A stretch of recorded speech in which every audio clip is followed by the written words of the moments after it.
Okay, D-Jamz here and welcome to my YouTube page. Today I'm doing a do-it-yourself light trussing, and I'm actually doing this for a friend of mine who said that he really liked the way I had it, and he wants to build his own. So let me just get some of this stuff out here. Now the truss that I built, I wanted it this way, but you can actually change it and go a different route. Let me just kind of get a few things out here. Okay, now, here we go. Okay, here's a few things. I took a 4-foot table that folds up. This is a table that I use to DJ with every gig. It's great. It's 4 feet long. It folds up nice, and it fits in my facade perfect. These right here are on stage speaker mounts, and you can pick these up anywhere. I actually got these at Guitar Center. I think they were $10 a piece, and these are probably one of the more heavy-dutier ones that I've seen on stage. You can't really. These are kind of actually, these are quite old. I actually bought these years ago when I had a couple speakers that didn't have any speaker stands built into them.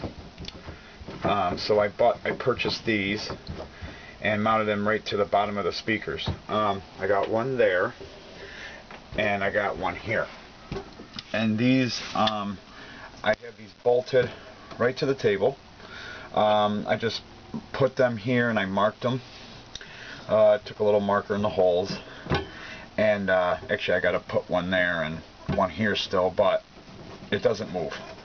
I took 2 bolts, one here and one here, and drilled a hole through the table, and I took a wash nut, a locking washer on the bottom, and of course a nut, and then I tightened them up.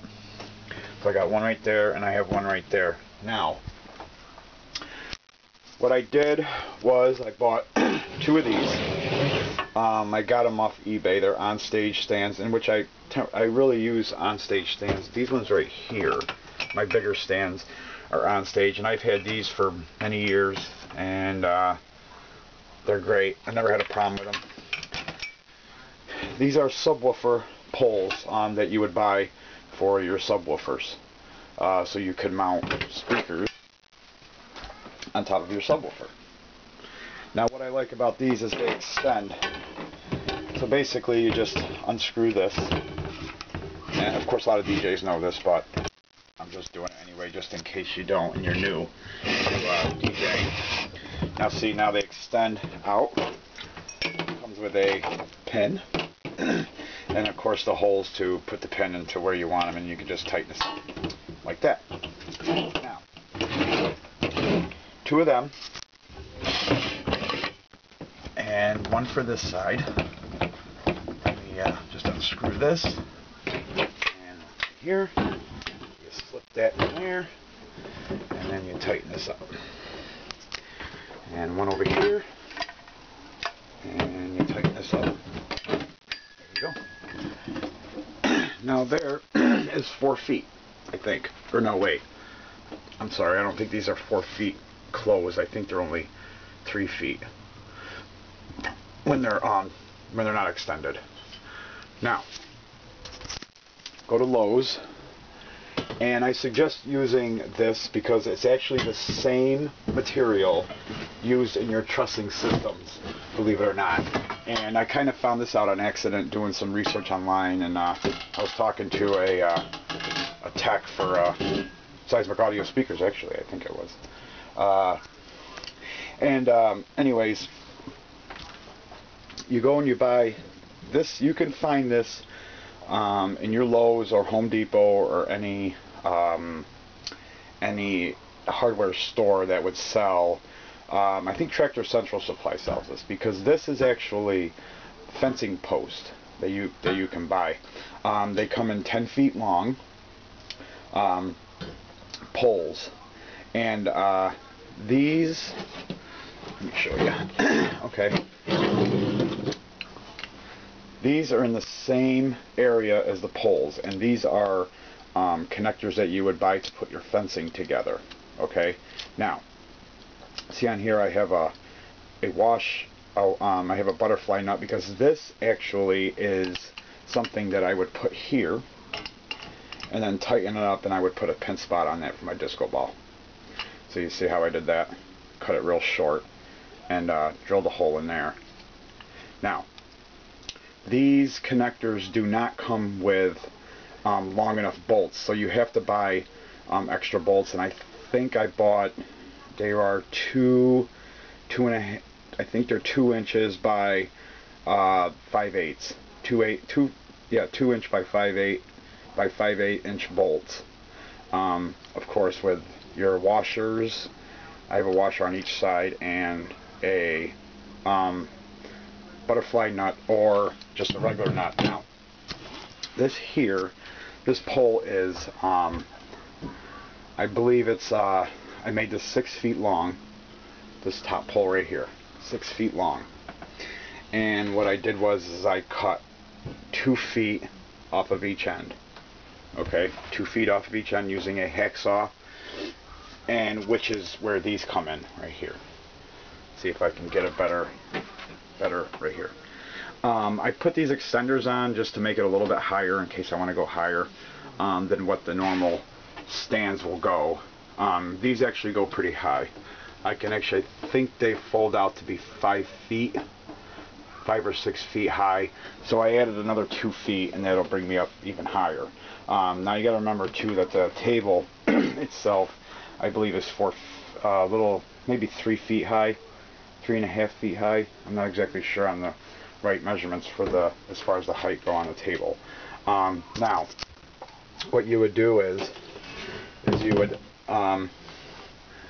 go to, and in the same part as Lowe's, okay, you would buy, now these here, I'm not even sure if I can get it off, but you see this right here?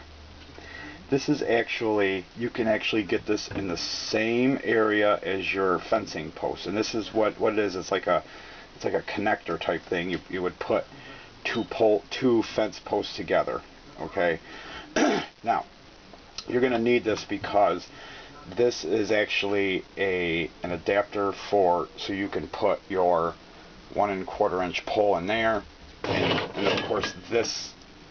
Your regular speaker stands, any speaker stand is 1 1/4 inch, I believe, or 1 3/8 maybe. Offhand, I can't remember.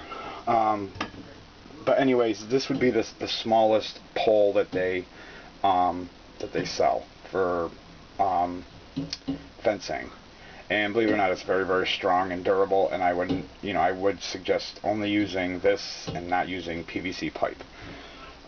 Okay, now what you're going to have to do is, because this is going to be a little bit tight, you're going to have to take a hammer and gently tap it on there. Tap until it hits there, and it'll stop automatically where it can't go no more. Okay, now, right here, you're going to take one of these, okay, and once you've cut the 2 feet off, if you plan on doing it this way, you would take your connector right here. Let me take this off for you. Take this off, and you're going to need drill bits, depending on the size of if you do end up going with a 3/8 or a 5/8 inch bolt, you're going to need drill bits, and please make sure that you get drill bits that can go through metal. This is what it looks like. Okay. Now, you're going to take this and you're going to mark it where you want to put it. Now, you can either make this temporary or permanent. And what I did was I made it permanent, because what I did was I measured the extender poles to my length of the stands. Okay, and what I did was I put this on there and I drilled a hole right through there. You see that hole? Now right here, I don't know if you can see it, but there is a, yep, you can see it. See how there's another bolt there with a locking washer. Okay, this is so that the pipe doesn't turn. It won't spin. If you're using heavier lights than LED, it will spin. But if you're only using LED, I'm not sure if it will or not, but it will twist a little bit because there's nothing actually holding it together to do so. Now, so you're going to need a bolt there, and then you're going to need a bolt right here. Okay, and this bolt is going to go through your extension tube, your extension pipe. Okay, because either way you're going to need an extension pipe to connect to the top of your either if you use these or if you use regular tripod stands. So just remember that you have to buy two of these little connector adapters for your fencing, and it's all and if you go to Lowe's or Home Depot, it's all in the same aisle, same compartment or whatever you want to call it as the fencing. Make sure that you get the right size. If you're going with the, I believe it's a 1/4 or it's a 1 1/3 inch pipe. Make sure you get the 1 1/3 or 1 1/4 connectors to go with it. That's the only way you're going to be able to do it. Okay, and then basically when you're done, see, real easy. Basically when you're done, you just paint it black, and then you know, you can drill some holes. Now what I did was, I don't have actual clamps for my lighting, so what I did was I used bolts, and I just drilled holes in the top of the right through the pipe, and then you just put your light up there and you tighten the nut, and I use butterfly nuts. But if you have actual clamps, this will work. This will be perfect, because these are actually I believe they're the same size as regular trussing. You're 1 1/4. I think it's 1 1/3, but I could be wrong. It could be 1 1/4. And that's all you do is it's real easy. And then if you want it, and I just have one straight pipe, because I only use maybe 5 lights. And I can put 5 lights on here plus my disco ball in the middle, which I actually have. 1 bolt here for my disco ball motor, and then I got 2 bolts here for my color strip. Color strip sits right on top, and then over here I got some more bolts for my other lights on each end. So basically, I don't know, hopefully I can get this up higher, but that's what it looks like. Okay, just over, and then that hangs over. And then of course my truss sits right around the table, and there's no extra, and it hides all the wires really nice. If you go and look at some of my pictures, you'll be able to see what I'm talking about. Now you can also do this with your you know, speaker stands, whatever.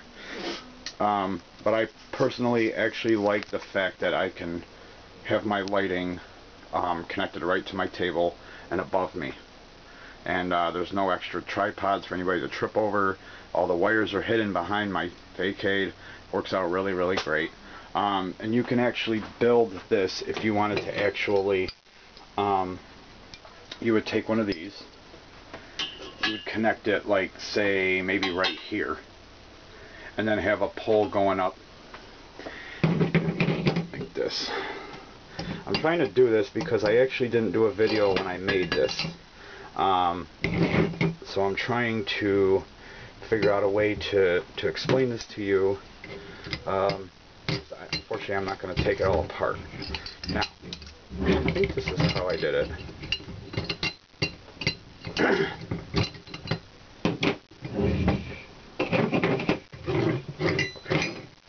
Let me see here. See if I can do this. Get it right back in there. Maybe not. Okay. Now, see see how I got that? You would have to mark it. Say you're gonna have to mark it, put a little hole right there, and drill straight through, and then put your bolt. Now, let's say you wanted to add to the trussing, which eventually, if I get more lights, I will.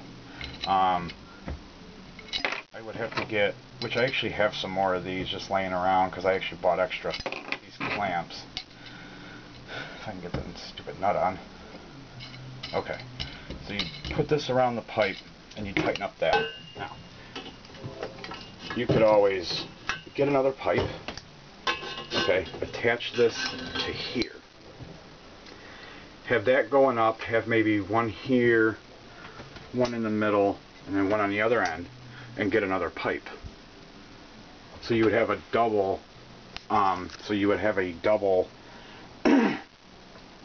truss stand for your lights, you know, crossways. So there you go. If you have any more questions, just leave them down below. And there you go. A do-it-yourself trussing, very easy. I think maybe this cost me a total of maybe $20 to do. I think I actually only paid less because some of the stuff was on sale when I actually went. I believe the 10-foot poles are usually 10 something at Lowe's, but I think I went on the right day and got it for like 7. And then of course all the little attachments, I think they're like $1 something a piece. And then of course your bolts, and you can find the bolts in the bulk section, which, you know, figure out how many bolts you'll need. I think for a total, I think I used 4 bolts. And of course your washers. You can use lock washers, but I used regular washers for this here. And then of course a can of black spray paint, which is I think 96 cents at Lowe's, or Walmart. You can get it there too. And then you just paint it, and there you go. And you can primer it first if you want, but usually the black paint will last maybe a month, and then I'll have to go out and buy another can of 96-cent spray paint and then just spray it again to get the scratches off of it. But other than that, there you go. And if you want to actually look and see what it looks like, you can either look at my pictures on Facebook or on here on YouTube. Alright everybody, thanks for watching, and do it yourself lighting truss, DJ light truss. Thank you very much, and have a good day.